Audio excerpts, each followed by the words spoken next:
Sir రెండో issue ఏంటంటే పోలవరం అనేది చాలా పెద్ద ప్రాజెక్టు, అనేక ఇబ్బందుల నడుమ నడుస్తోంది, ఎట్టకేలకి పూర్తి అయ్యేటువంటి దశకు వచ్చింది. అయితే ఈ సందర్భంలో మళ్ళీ ఇప్పుడు బనకచెర్ల ప్రాజెక్టుని చేపడుతున్నారు. చాలా భారీ ఎత్తున 80,000 కోట్ల రూపాయలు అంటున్నారు ఖర్చు కూడా.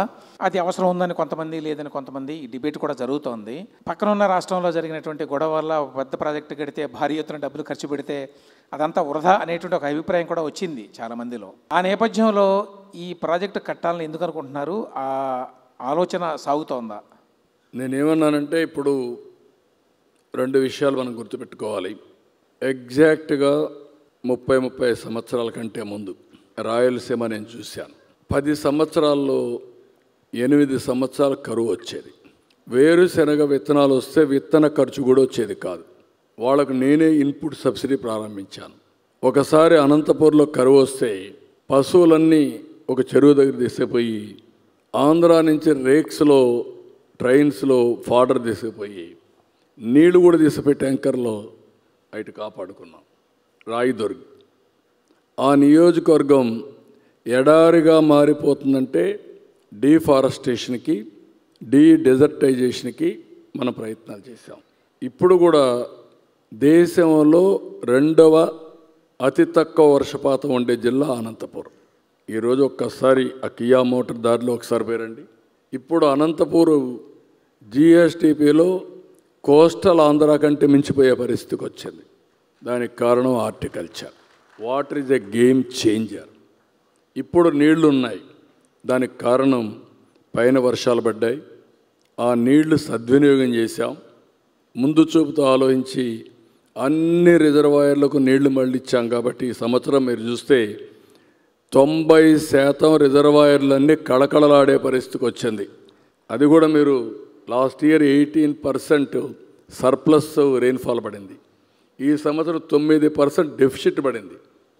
9% రాష్ట్రంలో డెఫిసిట్ రెయిన్ఫాల్ అయినా పైనుంచే వచ్చే వాటర్ వల్ల 90% రిజర్వాయర్స్ ఫుల్ అయినాయి.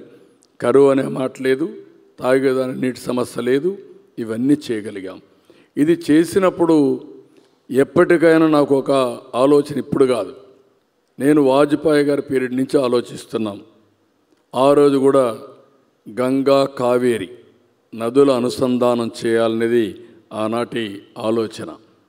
ఆ రోజు వాజ్పేయి గారు, అబ్దుల్ కలాం గారు ఒక మీటింగ్ కూడా పెట్టాం.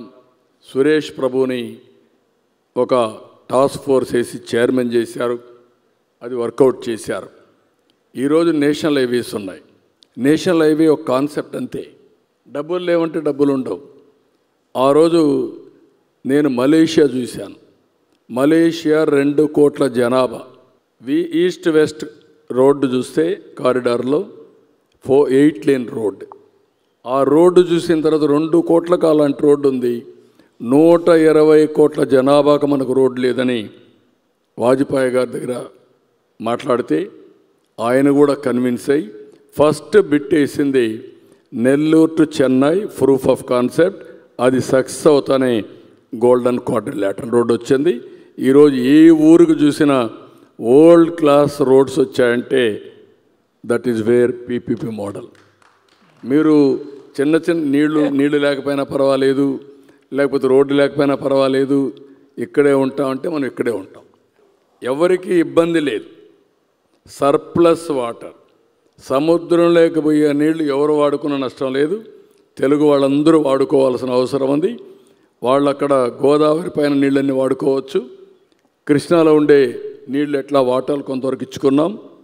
అదే సమయంలో ఇలాంటి ఒకసారి వరదలు వచ్చినప్పుడు వాళ్ళు కూడా రిజర్వాయర్స్ ఉంటే వాళ్ళు కూడా ఫిలప్ చేసుకోవడం కరెక్ట్ అయిన ఆలోచన.